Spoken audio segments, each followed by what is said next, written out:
Sí, muchas gracias, presidente, señora magistrada, señores magistrados del tribunal. En primer lugar, quisiera hacer mías todas y cada una de las palabras de mi abogado en el informe oral de ayer y en todos sus escritos. Y quisiera hacer uso de este alegato final ante ustedes, desde mi respeto hacia todos los que estamos aquí, para manifestar mi absoluta y total discrepancia con las acusaciones. Y digo respeto y discrepancia y respeto, porque es lo que siempre ha informado mi vida particular y mi vida y actividad política. Y como estoy aquí por mi actividad política, quiero empezar justamente por eso, porque para mí no es baladí. Porque entiendo que una gran parte del origen del mal de las acusaciones hacia nosotros está justamente aquí. Y es que confunden discrepancia, crítica, protesta con ataque y falta de respeto.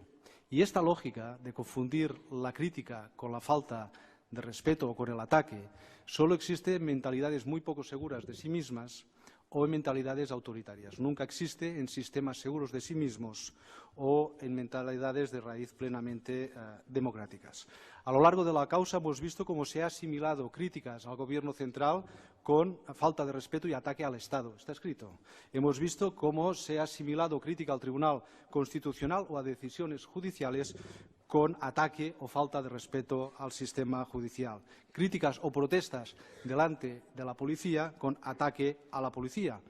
O aún peor, expresiones que son plenamente habituales en el calor del debate y la retórica política se interpretan por parte de las acusaciones como llamamientos a no sé qué retorcida versión de incitación a la violencia. Hay miles de ejemplos, tanto en los escritos como lo manifestado en esta sala por parte de la Fiscalía. O es esto, que se confunde y se quiere confundir crítica con ataque, o es que directamente a los independentistas se nos quiere aplicar unas reglas de juego distintas a los mortales. O las dos cosas a la vez, que es mi íntima opinión.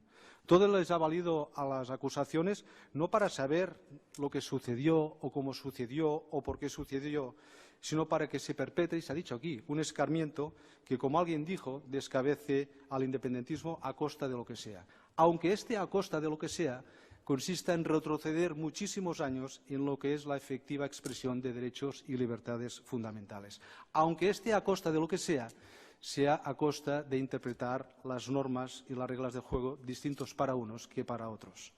Oír, como oímos la semana pasada, en boca de la Fiscalía, decir que hacer un referéndum es y será delito, aunque se haya despenalizado, señorías, da pánico. Las facultades de Derecho y el Congreso de los Diputados ya pueden parar máquinas porque el principio de legalidad ha pasado a mejor vida. Y es que toda la acción de las acusaciones ha destilado este propósito de escarmiento a costa de lo que sea. Pero además todo ello revestido con una falta de rigor sobre hechos, fechas, personas, lugares, organigrama, conocimiento del funcionamiento de la Administración de la Generalitat de Cataluña o del Parlamento, que sinceramente hace sonrojar. Y esto que afirmo, el Tribunal lo puede comprobar perfectamente, porque no es una cuestión de opinión, es que es puramente de constatación.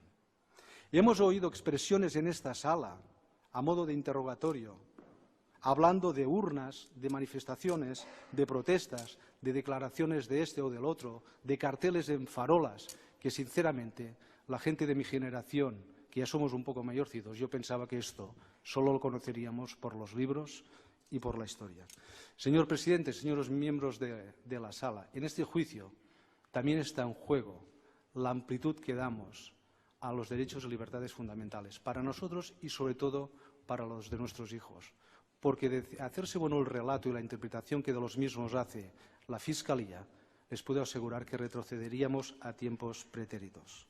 Porque es inaudito que de la suma de actos absolutamente legales, lícitos, de la suma de reuniones absolutamente habituales en política, o actos que según el legislativo no merecen reproche penal, o la suma de actos consistentes en el ejercicio de derechos y libertades fundamentales, de la suma de todo esto se pretenda construir uno de los delitos más graves que tiene el Código Penal. Entonces, no nos engañemos más, vayamos al fondo del asunto.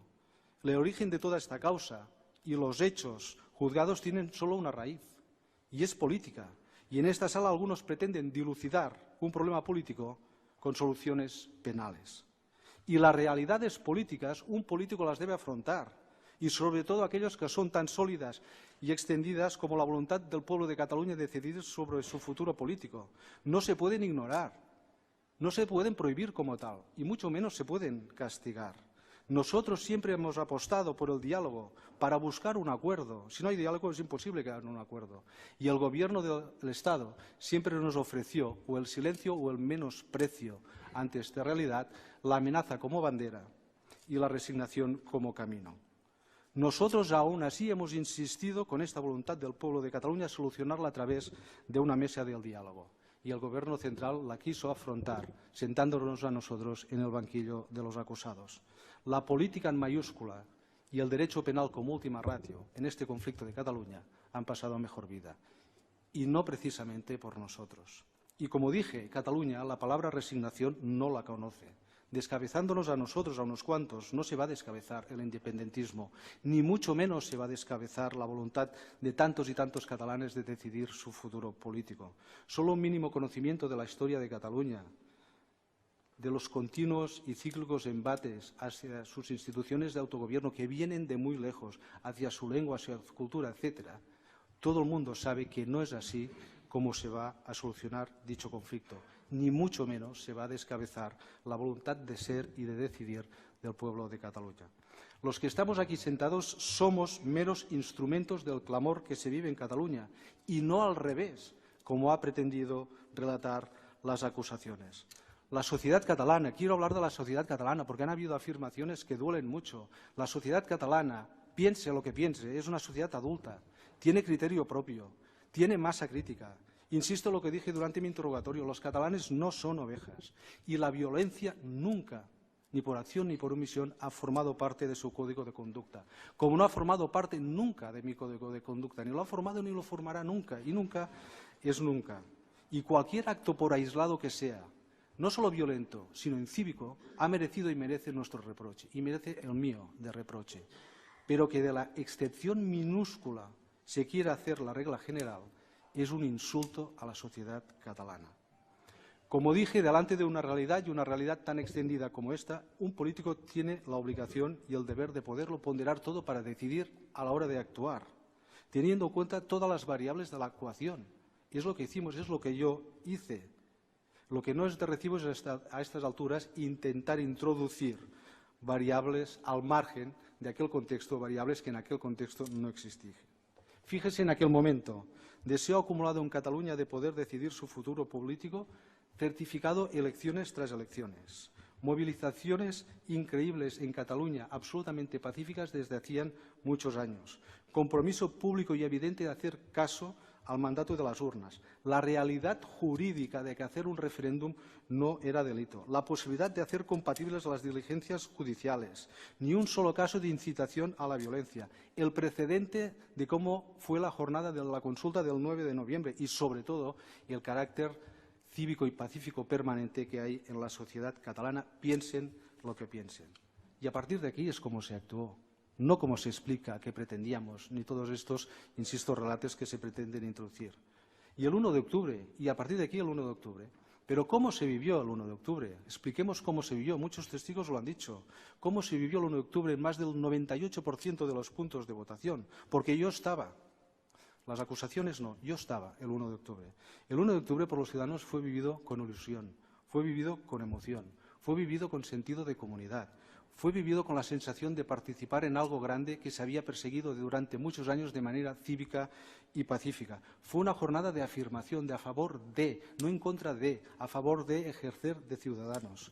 Durante mucho tiempo la gente, todo el mundo, se llenaba o nos llenábamos la boca de qué querían o no querían los catalanes. Ese día, por fin, cada ciudadano tenía la oportunidad, saliendo de casa de manera libre, individual, cívica, pacífica, de dejar clara su posición. Con una papeleta como único instrumento, poniendo una cruz en un sí, en un no o dejándola en blanco. No había masas, ni turbas, ni siquiera había gente.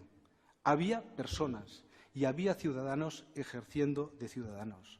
Eso fue el 1 de octubre, en el más del 98% de los puntos de votación. Y allí donde algunos han querido decir o han hablado de miradas de odio, Yo le puedo asegurar, como han asegurado aquí algunos testigos, yo le puedo hablar de miles y miles de ojos brillantes, de la emoción que les producía poder participar en ese referéndum. No hubo murallas humanas de violencia pasiva. Ante la desproporción de algunas actuaciones policiales, lo que hubo en Cataluña fueron montañas de dignidad democrática. Eso fue lo que pasó el 1 de octubre. Y no un relato que, sinceramente, lo dije en el interrogatorio de las acusaciones del Ministerio Fiscal, un relato que me parece absolutamente delirante de lo que pasó el 1 de octubre. Y quiero acabar, si me lo permite el Tribunal, este alegato con unas palabras de gratitud y de compromiso, que lo he escrito, lo he dicho y lo quiero decir aquí delante de todos ustedes, de gratitud y de compromiso porque es lo que llena mi ánimo. Y es tanta la gratitud y el compromiso acumulado durante todos estos meses de prisión que no hay espacio para nada más. Y no hay espacio para nada más, y lo digo, no hay espacio ni para el rencor, ni para el resentimiento contra nada ni contra nadie por sandeces que se hayan dicho durante todos estos meses sobre nosotros y por injusta que sea esta prisión de tantos meses que llevamos acumulada. Gratitud.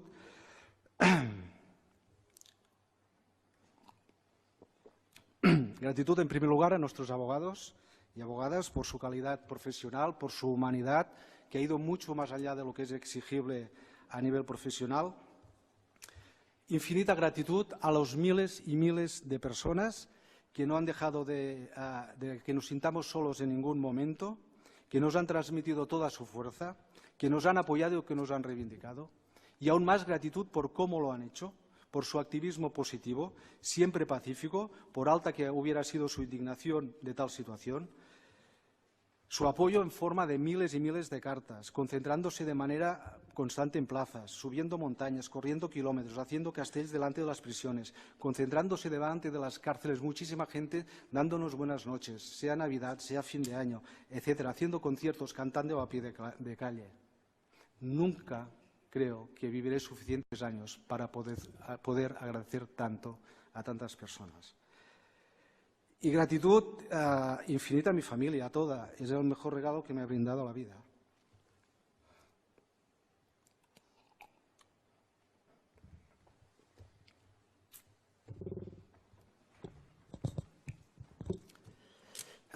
Lo dejo aquí. Ya saben lo que les quiero decir. Y acabo con compromiso. No quiero llevar al engaño a nadie. Llegué a esta bancada como acusado por mi actividad política. Y sí, por mis ideas. Y sí, porque después de salir de la cárcel por primera vez, no renuncié a mi actividad política.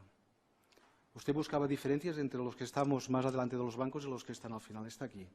Estoy aquí por mis ideas y porque no renuncié a mi actividad política. Y no lo digo yo, se ha escrito indisimuladamente durante la instrucción. Y miren, la política la he vivido y la vivo como una vocación. Cada uno tiene la suya. Yo la he vivido como una vocación desde muy joven. Vocación de servicio a los demás. Soy un enamorado de Cataluña y he dedicado los mejores años de mi vida a trabajar honestamente en lo que yo he creído que era una mejora al bienestar y al progreso de los ciudadanos de Cataluña. Evidentemente que como humano que soy con todos los aciertos y supongo que muchísimos errores que se puedan encontrar. Pero mis convicciones son muy profundas. Pero el hecho de que mis convicciones sean muy profundas es lo que siempre me ha ayudado a entender que haya gente que tenga las mismas convicciones, igual o más de profundas, en un sentido exactamente el contrario al mío. Durante todos los años que he tenido el honor de ser diputado en el Parlamento de Cataluña, me he dedicado básicamente a una cosa, y lo pueden ser testigos todas las fuerzas políticas. Me he dedicado al pacto y al acuerdo. Al pacto y al acuerdo. Discrepancia y respeto. Es a lo que yo me he dedicado. Y cuando tuve el honor de ser conseller de la Generalitat de la Presidencia, cuando me lo propusieron, llegué para esto también. Para esto. Respeto y discrepancia. Acuerdo y voluntad de acuerdo. Y sí, señorías, he llegado a esta bancada de los acusados defendiendo pacífica y democráticamente la independencia de Cataluña. Soy independentista, no lo voy a esconder, lo soy y lo seré, defendiendo el derecho a la autodeterminación de Cataluña. Lo he defendido, lo defiendo, lo defenderé, pero también defendiendo que no hay un camino para el diálogo. El diálogo ha de ser siempre el camino. y me levantaré de esta bancada, acabaremos este juicio y les puedo asegurar que estaré más convencido y más comprometido que nunca con estos ideales, con estos objetivos, con estas actitudes, con esta manera, la mía, de afrontar la política, más comprometido que nunca con Cataluña, con la voluntad de los ciudadanos de Cataluña y más comprometido que nunca con el ejercicio de los derechos y libertades fundamentales. Perdónenme la emoción, muchas gracias por su atención y me sumo a los mejores deseos al magistrado por su jubilación. Muchas gracias. Gracias.